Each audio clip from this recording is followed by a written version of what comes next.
Please don't forget to subscribe. The late afternoon sun poured through the wide kitchen window, casting long golden streaks across the tiled floor. I leaned against the granite countertop, my freshly manicured fingers curled around the stem of a half-full wine glass. The house was too quiet for my liking, the silence pressing against my ears like a heavy fog. It hadn't always been like this. There had been laughter once, energy, connection. But ever since my divorce, the place had grown hollow, a house filled with memories and shadows. I had taken in a roommate, Carla, a lively woman I'd met through a mutual friend.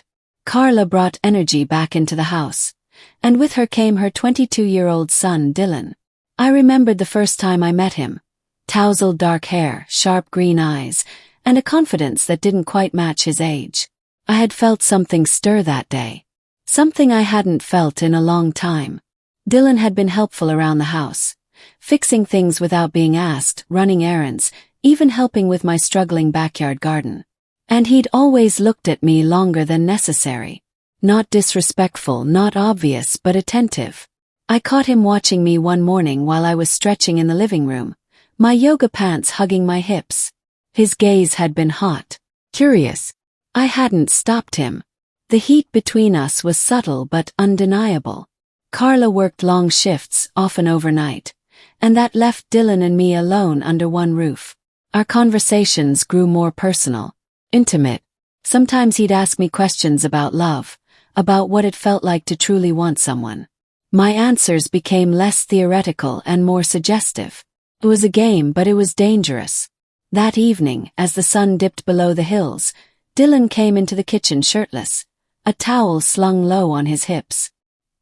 His skin glistened from a recent shower, and his scent, clean with a hint of musk, filled the air between us. "Hey, Madison," he said casually, opening the fridge. "You look really nice tonight." I wore a silk robe, nothing underneath. It was bold, maybe too bold, but I was tired of hiding behind guilt and what. I watched him, my pulse racing. "Thank you, Dylan," I replied softly. "You've been really helpful lately. I appreciate it." He smiled, leaning against the counter opposite me. "You know I don't mind. I like being here. With you." There it was again, the unspoken desire crackling like electricity between us.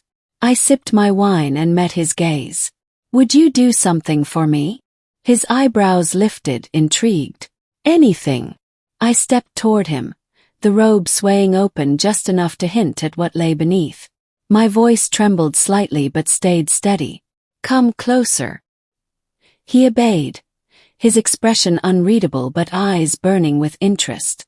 I reached out, my fingers lightly touching his chest. "Do you want this?" I whispered. He didn't hesitate, not for a second.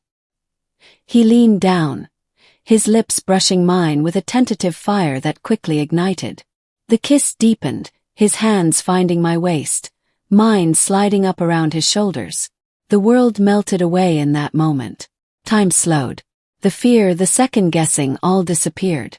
I wasn't someone's ex-wife anymore, or someone else's burden. I was wanted, desired. We didn't make it to the bedroom. The kitchen counter became our sanctuary, our stage. The sounds of our breathing filled the silence that once haunted the house. It was more than lust. It was release. It was two broken people clinging to something real. Afterward, wrapped in a blanket on the couch, I rested my head against Dylan's bare chest. His fingers traced lazy circles on my shoulder. "That felt right," he murmured. I nodded, feeling the same. "But it can't happen again." He looked down at me, confused. "Why not?" "Carla, this whole situation. It's too complicated." "What if I don't care?" he asked. "What if I want more?" I looked up at him, my eyes searching. The sincerity in his gaze rocked me. Was he just caught up in the passion, or did he really mean it? The days that followed were tense. Dylan was gentle, careful not to push. But I felt myself spiraling. My mind said to shut it down, end it before it grew messier. But my heart and body ached for him. One afternoon I found him in the garage working on an old bike.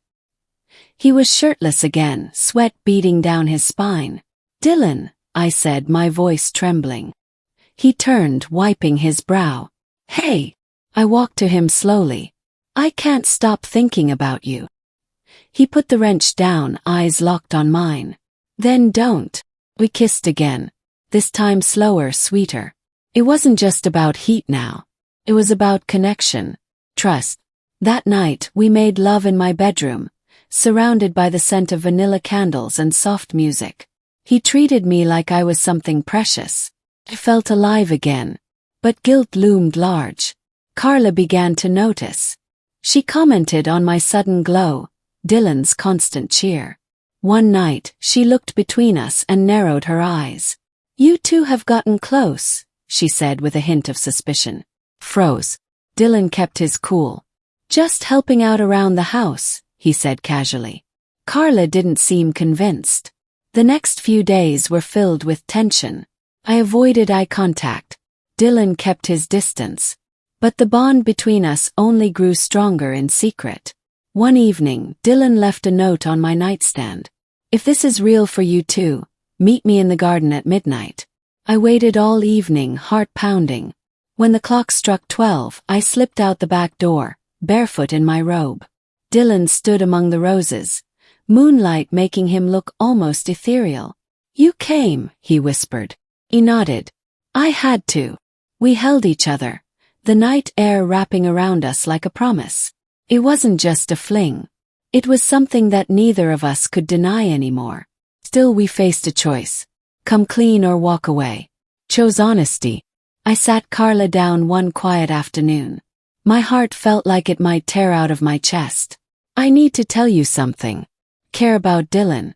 And I didn't mean for it to happen, but it did. Carla's face went pale. She stood in silence, absorbing the weight of the truth. "I trusted you," she whispered. "I know. And I'm sorry.